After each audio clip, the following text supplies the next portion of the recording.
almost all of their nutrition is coming from what they drink. So if we're giving them something that's deficient in an important nutrient, that's going to impact the kids. In the debate over breast milk versus formula, pediatricians agree that breast milk is best. Breastfeeding is fantastic for kids. I join with the American Academy of Pediatrics in recommending that when possible, babies be breastfed throughout the whole first year. Unfortunately, that's not always possible. So many parents are faced with a dietary dilemma. Which formula is best?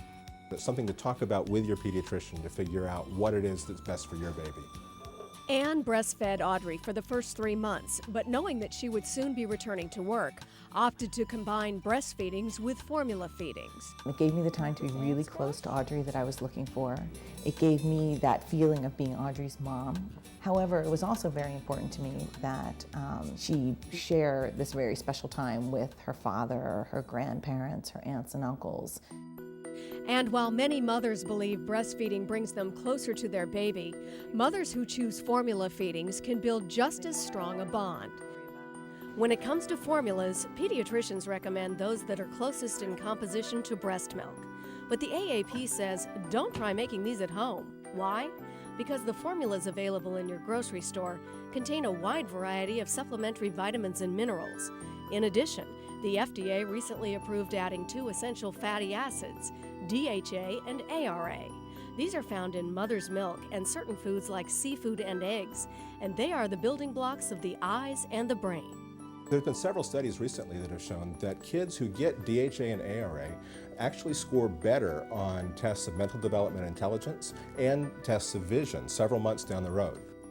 DHA and ARA are relatively new additions to infant formula, but Dr. Green has been calling for them to be added since 1996, when his wife, who was breastfeeding their youngest son, was diagnosed with breast cancer.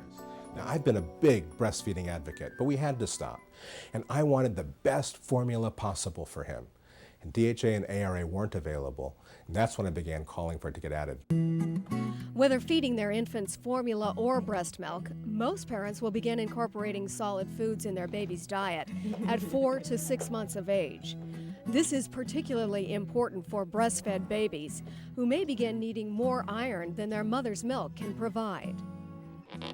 Iron is particularly of concern because many kids in the U.S. do get iron deficient.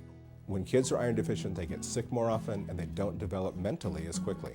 So, by the time a breastfed baby reaches 6 months of age, she should be consuming additional iron in the form of iron-fortified cereals, red meat purees, or even a vitamin supplement.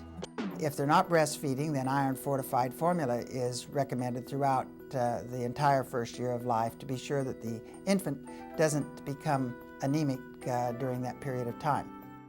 Another important nutrient for infants is vitamin D, although it's found in a rather odd variety of foods, eel and egg yolks among them. It's most easily obtained through sunshine. But there are also risks of too much sunlight exposure in the tender skin of infants, and so vitamin D supplementation is suggested in many areas during the first year of life to the breastfed infant. So with a little knowledge about nutrition, you can help ensure that your baby is happy and healthy. Ready? What do we do? Click. And that will go a long way to making you feel the same.